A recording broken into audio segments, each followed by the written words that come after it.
Good Saturday night, another great night of racing at the toughest track in the South, the Punta Gorda Speedway. Welcome to Turn 5. Turn 5, what's that? That's that final turn you make with all four tires aired up on the race car and you pull it in the trailer. It's always a great night of racing. It's been a great night of racing at the Punta Gorda Speedway, and I'll tell you why. Our new driver of the week, this young man, very first win here in his first late model sportsman race, young Michael Atwell. And Michael, 13 years old behind the wheel of a late model sportsman, and really taken a bunch of Punta Gorda Speedway veterans to school, bud. I got to thank everybody who's helped me this year. RIS Concrete and Construction, my mom, my dad, my sister, ProTech Aluminum, Lauren Cameron, Fred Hartford, Julia Hartford, just everybody who's helped me throughout the year this year. You know, you've got a lot of supporters behind you since you've started this racing career. Let's go back a little bit. Let's not talk about tonight. Let's talk a little bit, you know, when you got started. How old were you when you first got behind the wheel of a race car or a midget? When I first started, I was 4, and I started out in go-karts, and I've just worked my way up through the ranks. So you guys started with go-karts. Was that back at the old Collier County go-kart track, or where was that at? Yes, that was at the Collier County go-kart track. So you guys did the go-kart racing thing for a while, and where did you go after that? After that, we went to Quarter Midgets, and we got a sponsor, and we hooked up with him, and we went all over the country, claiming one USAC national champion.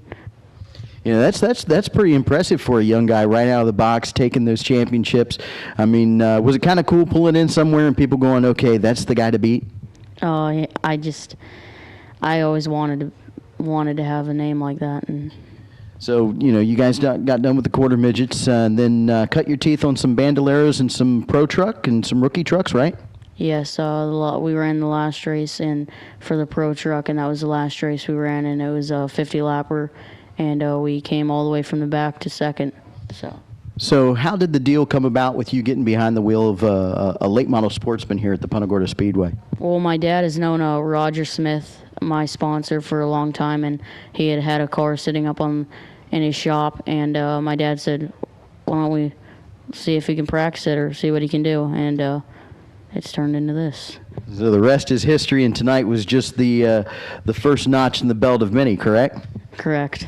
So, I mean, 13 years old, you're still in middle school. What do you tell the kids at school that you do for fun? I mean, do you like football? Do you like baseball? Or is the racing just superseded everything else? I like to do other sports, but racing's my main focus. If I play something else and I have a game that weekend and I have a race that weekend, I would pick racing over that any day. And just racing's my passion. You know, you see so many young kids growing up and just inundated with the racing, and it's hard to explain to other people. Your other friends and stuff that your age that maybe come over and hang out, you know, and they show up and you got all these trophies and all this racing stuff. I mean, what do they think about it? Usually they ask me, "Oh, you race?" And I say, "Yeah." And then "Oh, you race go-karts or something little like that?" "No, I race full-size cars." And they ask, "How do you do that?" It's got to be a good feeling if you guys walk out into the shop or go to the shop and you take your friends with you and you go, "There it is, read it and weep, fellas." Yeah. So probably another big supporter of yours is your family, and how big of a role have they played in your racing career so far? My family's huge. They've brought me, they've gave me everything I've ever wanted to race. And well, it's been impressive. It's been exciting watching you grow up behind the wheel of whatever you've been racing, and it was just really cool and an honor for me to be here tonight and call the race, and you taking your first ever win in the late model sportsman. Congratulations. Thank you. You know, I'm not quite done with the Atwell family. I'm going to turn over here and talk to your old man. And this guy right here has turned several laps here at the Punta Gorda Speedway. Smoldering Dan Atwell and the proud papa. I tell you what, I can remember when you guys showed up at the track with this young man in the car seat, and you still behind the wheel of a race car. I mean, it's got to feel kind of cool now that we've come full circle. Yeah, he started coming to races with us. Probably when he was 3 or 4. And I had a little ladder built right at the back of the trailer, and he had to go up and sit on top of the ladder around and hold on to it and wasn't allowed to get off the ladder when I was on the track, you know, and he did real well at that for a long time. And the last night we ever raced, I was running second here and got turned around on the back straightaway, and I was just sitting there waiting for my the restart to get back in line, and the last car coming through caught me, bent the rear clip in the car, and he went over and gave that guy a little tongue lashing, and then we loaded up the car and went home, and pulled it out, went and bought a go-kart the next week, and he started racing, and that was the end of it. And it's the beginning of his and the end of mine, but it's been a great time. Well, it's been real cool. It's been real exciting watching, you know, Michael come up through the ranks and everything. And one of the big things I think that really got him noticed was when you guys went out on the road and started racing all these USAC races. I mean, how hard was that? Because I know you guys did a lot of traveling. Yeah, we went to California, Arizona, New Mexico, Wisconsin, Ohio, Indiana, I mean, Connecticut, up and down, all around. You know, there's lots of miles. A lot of the times we had to fly him in. The sponsor we were with at the time helped us out with that in a great way, and we owe a lot to him for that, you know. And it was just a great experience, you know, and geez, he accumulated, since he was 6 years old, 14 championships, local and USAC championships, West Coast championships, East Coast championships, Northeast championships, and you know, just eventually we knew we got to get out of the little cars and get into big cars, you know. And he got into trucks last year, won a couple of races, finished good in the end of the year, enjoyed that. Got involved with Roger Smith this year, and had a great car built by Clarence Fetter in Naples, and it's just been getting better and better, you know. And he earned the respect, I think, of most of the guys he races with now, that they know they can race with him and he will race with them, and he's not a 13-year-old, you know. Yeah, that's something else I wanted to touch on too, as a parent, and the age thing. I mean, when he's on the track, he's behind the wheel of the car. He doesn't act like a 13-year-old out there. Very, very good, patient driver, and definitely proved that tonight with his win. But the other thing, as a parent, yes, we're race fans. We've been at this a long time. We know the safety aspect of it. We know the danger aspect of it. How hard was it going from the USAC cars and going into the Bandoleros, the Pro Truck, and now the late model Sportsman? How difficult was that, knowing that you were putting him behind the wheel of something so big and with a lot of horsepower? Well, I knew I've seen him race in thousands of races and watched him win thousands and lose, you know, win hundreds and lose hundreds, you know.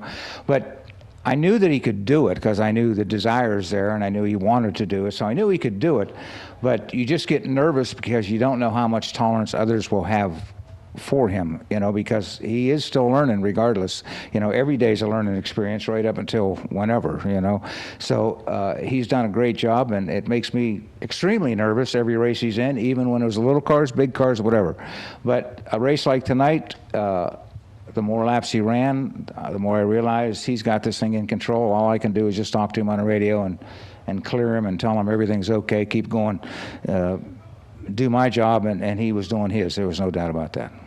Well, I'm actually just think it's so cool watching you out here as a dad, helping your son with his racing career, and too cool to see it come full circle, man. I appreciate you guys coming out here and racing. Can't wait to see the next one. We appreciate you guys having us up here, totally, and we love racing here. Well, we love it too. We're glad to have you guys out here. Smoldering Dan Atwell, the father of young Michael Atwell, our driver of the week here at the Punta Gorda Speedway. It is the toughest track in the South, and it is the Punta Gorda Speedway. Where do you want to be on Saturday nights? You want to be at the Punta Gorda Speedway. It's the toughest track in the South, and if you weren't here this past Saturday night, you missed it. And you know what else you missed? You missed the ladies behind the wheels of the Road Warriors. Oh, yeah, the ladies putting on one heck of a show. And speaking of ladies, the young lady sitting here next to me tonight, Michelle Ellis, mother of how many? 4. Mother of 4, and your husband, Philip Ellis Jr., driver of the number 29 Frankenberry machine, let you behind the wheel of his Road Warrior. How was that? It was awesome. It was kind of scary at first, but it was awesome. You know, you guys knew this race was coming up. You did a lot of preparation for it, and you got to come out here and do a lot of practice, actually. So my big question is, how big of a difference was it tonight than it was in practice?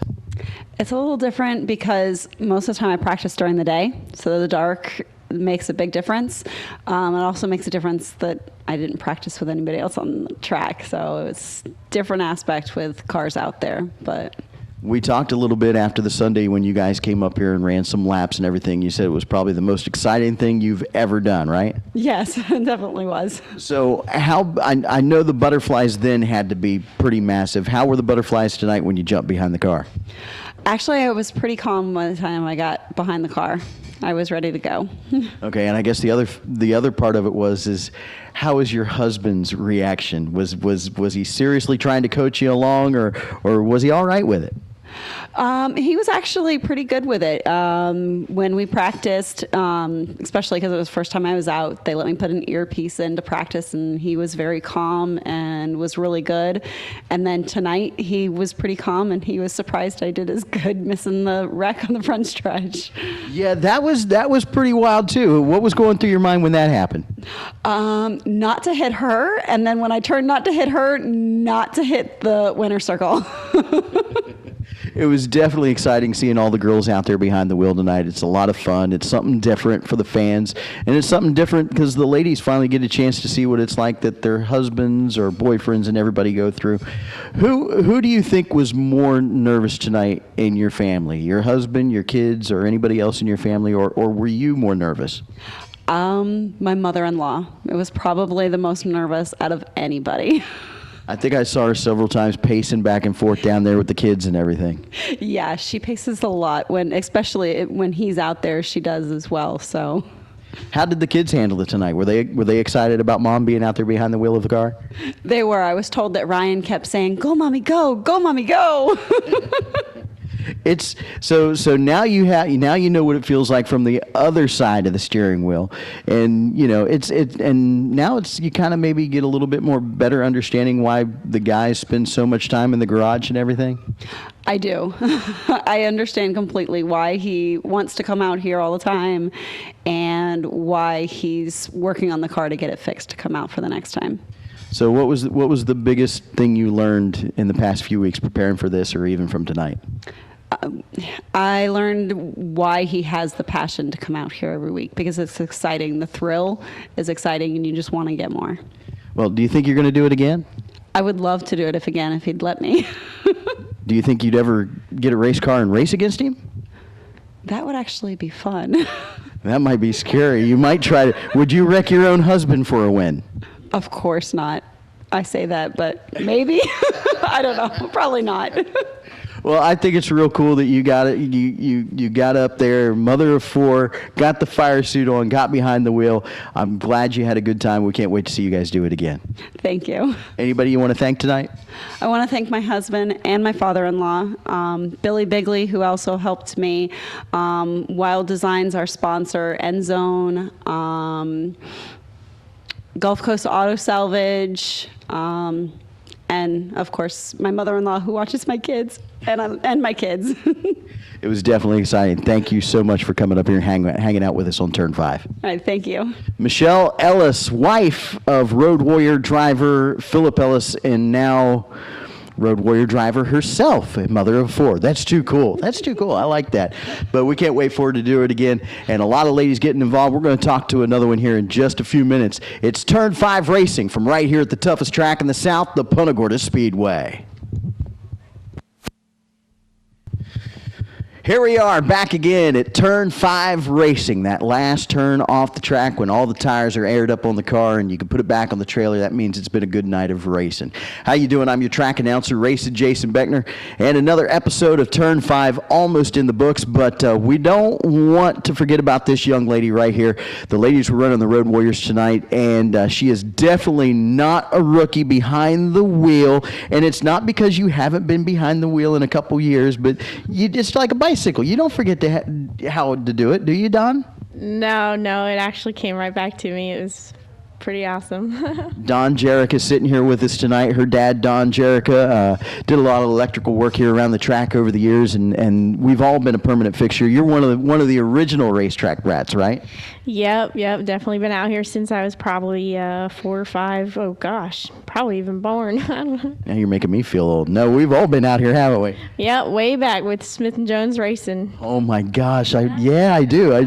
It's funny. We do these Turn 5 shows, depending on who we have up in the tower. Sometimes there's a lot of reminiscing and a lot of renaissance that comes back, but yeah, that's cool. That's too cool. Well, that's Tonight. Oh, did he really? That's too cool. Yeah, it's like you forget about things and then little things pop up.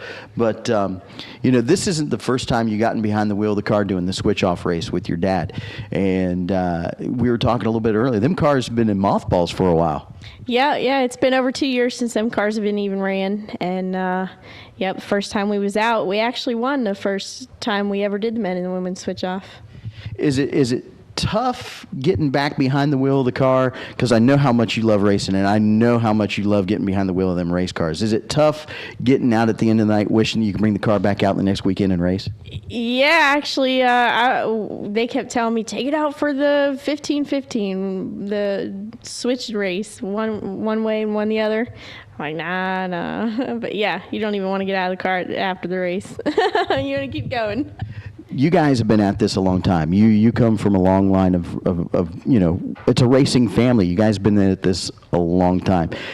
How did you get your racing itch? Was it before this place or was it during this place? And I know your dad had a lot to do with it. Yeah. Actually, I was the one that got Dad back into it.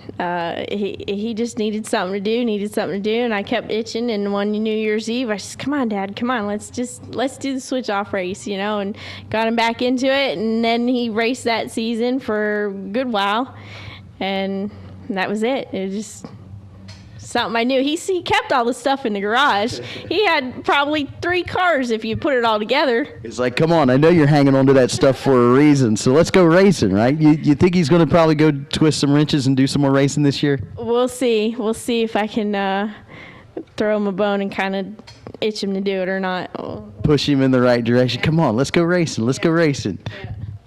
How bad do you miss being behind that wheel? I liked it. I actually had a blast, and I was really happy that I was right up there with them. We had fun, and that's what it's all about, is just having a good time. I mean, we don't come out here to it's not money for us. It's fun. Speaking of fun, probably one of you and your father's biggest cheerleaders sits up here in the tower with us, Linda, and you should hear her every lap going, "Oh, stay off that wall, Stella," So, I mean, it's exciting to see how much your family gets into it too. Yeah, I know I gave her a few scares, especially one time that I just nearly missed getting T-boned by my own father on the front stretch there, but it's all in good fun. Anybody you want to thank tonight? Absolutely. Definitely my dad and Don Jay's Electric and the Jackson family. They help him out quite a bit. So. Well, it's always good to see you coming back out here to the track, one of the original racetrack brats. It's good to see a bunch of us still running around here. Yeah, I definitely enjoy it, and I know it won't be our last time out. We'll probably still be giving them all a hard time around this place forever, right? Oh, yeah, absolutely. We'll have some new, hopefully, Rugrats running around for... Yeah, mine are already here, so, it's like you got to watch out for them, the little ankle biters, so... My brother's wedding is coming up, so... That's right! Yep, so hopefully they'll have some kids real quick, and we'll have them out here, too. More race car drivers. Yeah, more race car drivers in the family. Always good to see you, and Happy New Year to you. Thank you, you too. You're welcome. Another one of our lady drivers that come out here for the switch-off races, and it's great to see her and her dad still out here doing this. Another edition, Turn 5 Racing in the books. It's been fun. We're going to catch you next weekend right here. We're at the toughest track in the South, the Punta Gorda Speedway. It's the toughest track in the South. It's the Punta Gorda Speedway, and if you were not here this past Saturday night, you missed it. It was an exciting night of racing. racing for Family Fun Night at the Punta Gorda Speedway. And I tell you what, you need to tell your friends and neighbors about it and come on out and see us because you don't want to miss all the racing action. Let's get right into it.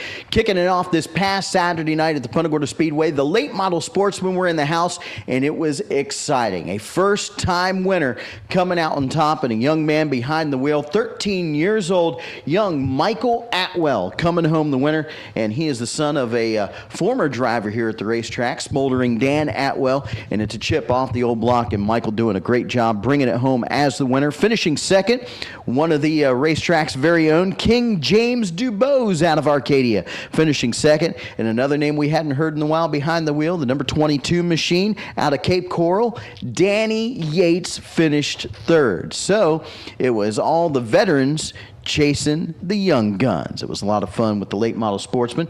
After them, the rookie trucks were in the house, and those young drivers going after it pretty good. And coming home the big winner, first-time winner right there, Travis Miller out of North Fort Myers in the 36M. Finishing second was young Chad Chastain out of Alva.